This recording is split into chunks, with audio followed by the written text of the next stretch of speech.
অনেক ক্ষেত্রে পাচ্ছি না, যারা আমরা নিজেরা একটা প্যানিক তৈরি করছি। শরীফ হোসেন, আপনাকে দিয়ে আলোচনাটা শুরু করতে চাই।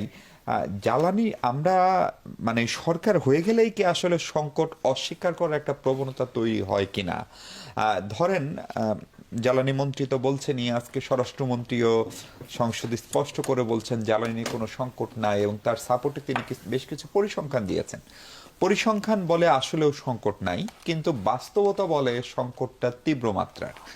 ধরেন, এই দাম বাড়ানোর পরেও লাইন কমে নাই, অকটেনের লাইন বলি, পেট্রোলের লাইন বলি। ফলে সংকটটা স্বীকার করলে সমাধান খোঁজা সহজ হতো কিনা? ধন্যবাদ আপনাকে, ধন্যবাদ আমার দুই সহ আলোচক এবং যমুনা টিভির দর্শক শ্রোতা। না, সংকট যে একেবারে নেই সেটা তো অস্বীকার করা যাবে না। সংকট যেটা আমাদের পক্ষ থেকে, মাননীয় সরকার দলের পক্ষ থেকে বলা হচ্ছে, সেটা হলো যে পর্যাপ্ত তৈল মজুদ আছে, এখানে কোনো অভাব নেই। তাইলে আপনি হয়তো প্রশ্ন করতে পারেন, বা হয়তো যে এই প্রশ্নটা এখন সবচেয়ে, তাইলে লাইন কেন, অথবা সংকটটা কেন? সংকট আমি মনে করি এখানে দুইটা, একটা হলো ব্যবস্থাপনা, আর একটা হলো মানুষের মধ্যে একটা অস্থিরতা আছে, প্যানিক যেটা আমাকে বলি। এই দুইটা জিনিস আছে। আপনি দেখেন প্রতিনিয়ত, আপনি তো একজন গণমাধ্যমের লোক, প্রতিনিয়ত আপনি দেখেন যে চট্টগ্রাম পোর্টে কিন্তু জাহাজ একটা পর একটা আসতেছে, একটা পর আসতেছে। তাইলে সংকট হওয়ার কথা না। হ্যাঁ, অনেকে বলে যে ইস্টার্ন রিফাইনিং বন্ধ করে দেওয়া হয়েছে, সেখানে মাত্র 15 থেকে 30%। তাও আবার আছে কি, আপনি যে ওইটা ক্রুড তৈলটাকে রিফাইন করতে, এটা আসলে সৌদি আরব এবং কাতার থেকে। এখন তো এই সরবরাহ লাইনটা বন্ধ হয়ে গেছে ওখানে যুদ্ধের কারণে। এই রিয়েলিটি তো আমাদের মানতে হবে। কিন্তু অন্যভাবে কিন্তু আমরা তৈল কালেক্ট করছি, প্রতিনিয়ত তৈল আসছে, তারপর সিঙ্গাপুর স্পট মার্কেট থেকেও কেনা হচ্ছে, তৈলের সংকট নাই। তাইলে এটা কি হচ্ছে? হ্যাঁ, কিছু কিছু তো এখানে। আপনি যে ব্যবস্থাপনার কথা বললেন, সেই সংকটটা আসলে দেখভাল করার দায়িত্ব না, ব্যবস্থা আমি বলছি, ব্যবস্থাপনা আমার কাছে যেটা মনে হলো, কারণ আমরাও তো গ্রামগঞ্জের থেকে আমরা আসছি, ভাই তো হয়তো মিলন ভাই বুঝবে। যেমন আপনি দেখেন, আমি এখন সরকার একটা নিয়ম করেছে যে তৈলগুলি সরবরাহ করা হবে শুধু পেট্রোল পাম্প এই জাতীয় প্রতিষ্ঠানে।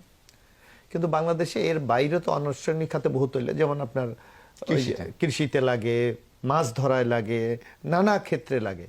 তারা তো এখন এই সিস্টেমের কারণে ডাইরেক্ট তৈলটা পাচ্ছে না, হয়তো কোনো মিডিয়ায় তারা কালেক্ট করছে, কিন্তু তাদের মধ্যেও তো একটা অস্থিরতা পাচ্ছে। যেমন আমি যে এলাকার বাসিন্দা, ধরেন যে এলাকা থেকে আমি এমপি হয়েছি, যে আপনি জানেন, আমি একেবারে টোটালি একটা রুলার বেস এরিয়া, সমুদ্র সৈকতের এরিয়া। সেখানে আমাদের মূল সোর্স অফ ইনকাম হলো চাষ, ধান চাষ করা এবং মাছ ধরা। সেখানে আমি দেখছি এইটা তীব্র, কারণ ট্রলাররা ঠিকভাবে তৈল পাচ্ছে না। কিন্তু তারা তো আবার বাইকারদের কাছ থেকে 250 টাকা লিটার। এইটা এই যে একটা আপনি যে কথাটা বললেন, যে ঢাকা শহরে আমি দেখি যে আমি নাম সোর্স আমি বলবো না, যে আমার এরকম পরিচিত একজন আছে যে বলতেছে যে যদি তৈল লাগে আমাকে বললেন। আমি বললাম কিভাবে আপনি কালেক্ট করেন? বললো যে বাইকাররা যারা আছে এরা 4-5 লিটার করে নিতে পারে, তারা 5-6 জায়গা থেকে তৈল নেয়। এখন হয়তো বলতেছে একটা অনলাইন করতেছে, কিন্তু কয়জনের পক্ষে এটা সম্ভব? এটা নিয়ে তো একটা ব্যবস্থাপনার সংকট আছে।